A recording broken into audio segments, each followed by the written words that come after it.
Friend of the program and a good friend of mine, Benyam Kidane from NBA Australia. BK, how you doing, mate? I'm doing good, my man. How you living? Hey, listen, we've got some gale force winds down here in Melbourne, but you know what? We're maintaining. That's all you can ask for. Listen, let's just jump straight into it because we've got a lot to talk about today, a lot happening in the NBA world as usual. But before we get into some of the things I want to talk about, I know you watched the OKC game yesterday against the Lakers, and I've got to ask you, what's up with your mate Russell Westbrook? He's getting killed on the internet right now, but there is such a thing called basketball etiquette. If you've won the game, there's a couple seconds to go, you got to run out the clock, but you can't tell a team that's average age is 14 that's about to win their first game and not be hyped like that. So I see it from both sides of the coin, but I think Russ is probably more upset that he had the quadruple double with 10 turnovers. So I'm a sitting neutral on here. I can see both sides, but I would be heated if I was Russ too. Listen, my thing is, right, obviously, I'm not a fan of Russell Westbrook and his game, but my thing is, if you're mad, be mad that you gave up a 26-point lead, right, to literally like one of the worst teams in the league. And then after the game, he was going on about he goes, when shit like that happens, I don't let it slide. Like, my G, you shouldn't have let a 26-point lead slide to begin with, but that's a story for another day. Let's get into what I thought was the big story of the day from that game. Obviously, old mate Josh Giddey. What a game, BK, from Josh. Let's go. The Rookie of the Year campaign is officially underway. I'm getting hyped. I'm on the wagon. But definitely his best game so far this season. But the combination of not only playmaking with the 10 assists, but the kid is looking for his shot. He's got that nice little floater, and he looks just more and more in control with every game. But I'm really liking what I'm seeing from Josh Giddey, especially in that tandem with Shai Gilgeous-Alexander. That's a big backcourt. Yeah, 100%. I mean, that's what impressed me most from the game yesterday as well. Obviously, we know about his passing ability, right? We've talked about it, ad nauseum. But I like that he was looking for his shot and made a couple of three-pointers as well. That floater that you mentioned, I think he hit a bank shot as well. And I was just looking at him like, whoa, who is this guy? Second youngest player, I believe, in NBA history to record 10 assists in a game. LeBron's, I think, got the other 8 in that top 10. For real. We saw the full repertoire yesterday. He had that turnover at the end. He got let off the hook by Carmelo Anthony's bad miss. But, you just mentioned it, and I'm going to mention it as well. I think he's a legitimate shot for Rookie of the Year. Yeah, it's not crazy. I mean, when you put your name in the record books alongside LeBron James, you're having a pretty good day. And to get 10 assists, we know that's his bread and butter, but his 10th assist was the one that won the game for them. That put them up 3 with 31 seconds to go. Derek Favors under the hoop. So that was a big, timely play. And for me, that was really what kind of made me go, okay, like this is not only just racking up numbers, like he's impacting winning. The fact they came back from 26, that says a lot about a young group because they're going to take a lot of lumps this season. They're not going to win a ton of games. So when you do have performances like that, let Darius Baisley dunk. Yeah, facts. And look, like you said, I the only thing I see as sort of affecting his Rookie of the Year chances is that, like you said, they're not going to win a lot of games, right? And he's playing with some very inexperienced teammates. You joke the average age is 14, but it's a very inexperienced Oklahoma City team. So I think that may play a factor into it. But I mean, as far as individual play, he's certainly more than capable of, winning Rookie of the Year. Yeah, I'd love to see what his odds are at the moment because I would definitely, look, I picked Jalen Green to win. Here we go. We've got the odds up right now. Jalen Green's still favourite at $3.80. Cade Cunningham yet to play at $5.40. Josh Giddey, $6.75. I wouldn't mind a few dollars on that. Moving forward, we're speaking about rookies, so let's continue the rookie talk. I picked Jalen to win the Rookie of the Year. I might be wavering a little bit now with Josh, but I'm going to stick with Jalen. He had a tough couple of first games, but it's to be expected of a rookie. I don't care how high you are drafted. Had a breakout game against the Celtics. Who's impressed you so far, BK, out of the rookies? Obviously, we haven't seen Cade Cunningham play as yet, but who's impressed you so far?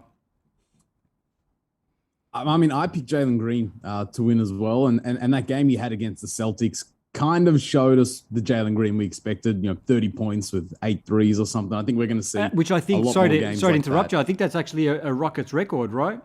Correct. Yeah. I think he's youngest to have 30 and 8 threes. 8 threes for a 19-year-old is wild, but I like some of the other guys. I like Evan Mobley over in Cleveland. What he's doing, he's top 5 in points, rebounds, assists, steals, blocks. That is hard to do. And not only that, he's playing defense at an elite level, not just for a rookie, but in general. I think he's had like 72 contested shots already through 5 games. Like, this guy is just getting up in people's faces and making life hard. So when you get a rookie that's coming in and playing defense like that at a high level, that's fantastic. And Chris Duarte over to Indiana as well. That kid can just score the ball. He's a bit older than some of these other guys. He played those years in college, but he just looks ready to go right away. I'm going to be completely honest. I haven't seen much of Cade Cunningham, so I imagine you've seen probably a lot more of him than I have. What do you expect from him when he does come back and hits the floor? I think he's going to hit the floor running, because this is a Detroit team that needs everything, and Cade Cunningham will give you a little bit of everything. He's going to be handling the ball. He's going to be scoring. I expect him to kind of hit the ground running there in Detroit, because he has an opportunity to win Rookie of the Year, because he's going to get the minutes. He's going to get the touches. And this award really is the who can score the most points award, which is why I went for Jalen Green. But I think Cade Cunningham is going to be a triple-double threat. He's going to have his hands on the ball nonstop for the Pistons. I'm really excited to see him finally get out there on the court, because let's not forget, it wasn't that long ago when teams were starting to tank for Cade. That was the move. That's right. Like you said, he's going to have a lot of touch. He's going to have a lot of opportunities. I really do think Josh Giddey is going to have the same, if not more, opportunities in OKC. So it's going to be a good race for Rookie of the Year this year. We'll have to see what happens. Look, there's a team that I want to talk to you about, BK, that I'm all in, right? I'm excited by them, and I want to get your thoughts on them, and that's the Charlotte Hornets, right? They had a good win yesterday, beat Orlando 120-111. They're 4-1, second in the East at the moment. Do we have confidence? I mean, I do. Do we have confidence in the Hornets to keep this up all season? I think it's real. And not just because of what LaMelo Ball is doing and the growth he's showing. Miles Bridges is putting his name in the most improved player of the year conversation already. This guy's putting up 30 pieces for fun. And when you have a running mate like that, who really is the perfect complement to LaMelo Ball, like, the pieces just fit in terms of what the Hornets have done. And I really liked it at the time. I liked the free agent signing of Kelly Oubre. He slotted in at the 2 guard very seamlessly. This is a sneakily kind of deep team. They got some young guys, but the young guys are contributing at a pretty high level. And the sky really is the limit for LaMelo Ball. This kid has got to be top 5 in terms of most fun. I got to turn my TV on and see what's going on kind of players in the league right now. Yeah, absolutely. And, I've been watching LaMelo. I saw him play a little bit, obviously, in the NBL, which I know you did as well. And then during his rookie season. And I was always amazed at sort of, and we've said the same thing about Josh Giddey, his composure and his court vision and things like that. He seems to have taken it up another level in year 2. Like, I thought he was going to have a bit of a drop-off last year, maybe hit a rookie wall at some point, but he didn't really do that. And he just seems to have elevated his game more so this year. And you just spoke about that connection with Bridges as well. And Bridges, obviously, NBA Player of the Week for the Eastern Conference last week, averaging 25, 8, and 2 through his first, few games. And I saw prior to yesterday's game, they asked him about that connection with Melo. And he just spoke about how they've worked on that sort of chemistry and continued to grow. And I'm with you. I think they are probably the most exciting team in the league right now. Does anyone seem less bothered by the situation than LaMelo Ball? This guy is so poised for a guy that's just turned 20 years old. Like, his improvisation just on the fly, like, he just kind of makes things up as he goes. And that's just that's a skill. Like that's the feel for the game. Like this guy is just getting things done and getting it done just by taking what the defense gives him. He's got something for everything. I'm really high on LaMelo Ball. I think he can really maybe even push to be an all-star this year. I don't think that's crazy. Oh, big call. Big call. Yeah, see how that goes. All-star this season, though, where do you see his ceiling? I mean, could he be, I don't know, where does he go down in like that sort of pantheon of all-time great point guards when he's done? Does he get to that level? I honestly think he does. I think he could go down as one of the best. I mean, it's obviously year 2, so it's very early to start projecting like that. But just given the way that he's approached these first season and 5 games, I think he can definitely be one of the best playmakers, at his peak. What are we looking at in 5 years here? Is he one of the best point guards in the league? I'd probably say yes. Yeah, I agree with that. And it'll be interesting to see what the Charlotte Hornets do in terms of putting other pieces around him. Obviously, if you've got an exciting talent like that, coupled with someone like Bridges, you really do need to sort of do really great work in free agency and then drafting other guys to put around them to make sure you've got a contender. Because we've seen what's happened with Charlotte in the past where they've had some really good teams and then poof, they seem to have disappeared. Well, they didn't give Bridges the extension in the summer, which looks like a mistake already. Yep. So they got to do the right thing and lock up the guys that they have, because it is hard for small market teams to attract, marquee free agents. You kind of have to take care of what you've got in your own backyard. So if they keep growing that young core, they've got some other nice players as well in Borknight, who they drafted this season. So if they keep developing that core, they're all of a sudden going to become a pretty attractive team for players to go, hey, maybe I want to go and play with the point guard who's love is just giving other people shots. That's an attractive proposition. So they play a fun style of basketball. They're getting up and down the floor. It's a show in Charlotte at the moment, and we haven't been able to say that in a very long time. Probably since maybe the Alonzo Mourning, Larry Johnson era, I guess. We'll see what LeVar Ball has to say about all this, because he's going to try and want to get his son into a major market at some point. So we'll see how much of an influence he has. BK, we're running out of time, but I do want to talk a little bit about some games coming up. I spoke about this with Chris Herring the other day. We've got the Knicks and Bulls today. Nerlens Noel out for the Knicks, but this has probably been the most relevant Knicks-Bulls game in a very long time, right? Yeah, it feels like the mid-'90s again. The Hornets are flying, the Knicks, the Bulls. These are the teams of the East, but I like what I'm seeing from both the Knicks and the Bulls so far this season. The Kemba Walker homecoming has, I think, one of the more underrated storylines of the offseason. He couldn't look happier to be playing in the Garden. Well, I heard him say the other day, the feeling that he had when he first heard his name being chanted at MSG, and like you said, as a hometown kid, I can imagine there's nothing better. Let me get a few predictions from you, BK, and then we'll let you go. Knicks and Bulls, who you got?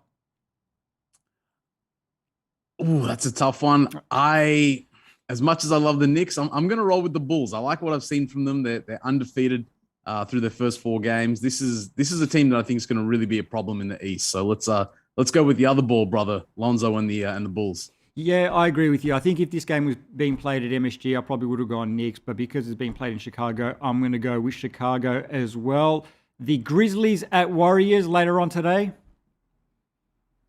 I'm all aboard the Ja Morant train. Let's go with the Grizzlies. The Dubs are undefeated, but this is going to be a fun matchup between Steph and Ja. But I got the Grizzlies coming in and taking the win there. Okay, I'm actually going to go with the Warriors. I think the Warriors are going to have too much for the Grizzlies today. Then just take a look at a couple of tomorrow morning's games. The Hornets team we've been talking about all morning. Hornets at Heat. Who do you like there?